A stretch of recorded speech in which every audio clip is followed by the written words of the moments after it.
सर्दियों पहले की बात है। राजा सूर्यसेन प्रतापगढ़ का राजा था।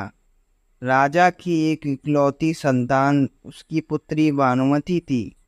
वह अत्यंत सुंदर थी। भानुमति के विवाह योग्य होने पर राजा को पुत्री के लिए एक योग्य वर की तलाश थी। राजा एक ऐसा बुद्धिमान वर खोजना चाहता था जो उसकी पुत्री से विवाह करने के पश्चात उसके राज्य को भी संभाल सके।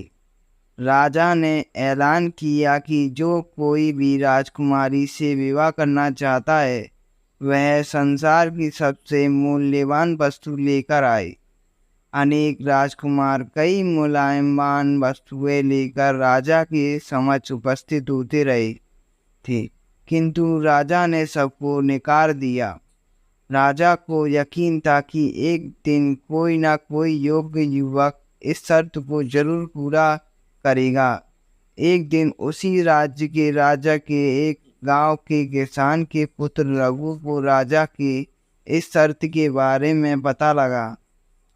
रघु बहुत बुद्धिमान था। उसने विवेकपूर्ण तरीके से सोचा और फिर एक दिन 3 वस्तुएं लेकर राजा के दरबार में हाजिर हो गया। राजा से अनुमति पाकर वह बोला, मैं दुनिया की 3 सबसे महत्वपूर्ण वस्तुएं लाया हूँ। मेरे हाथ में यह मिट्टी है जो हमें अन्न देती है, यह जल है जो हमें अमूल्य है और इसके बिना जीवन संभव नहीं है। तीसरी वस्तु पुस्तक है। पुस्तकें ज्ञान का आधार होती है और ज्ञान के बिना स्पष्टि का संचालन असंभव है।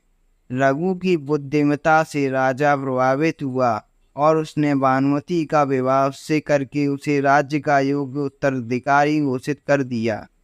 सारा यह कि बुद्धि, विवेक और ज्ञान से कठिन प्रश्नों का हल निकल जाता है।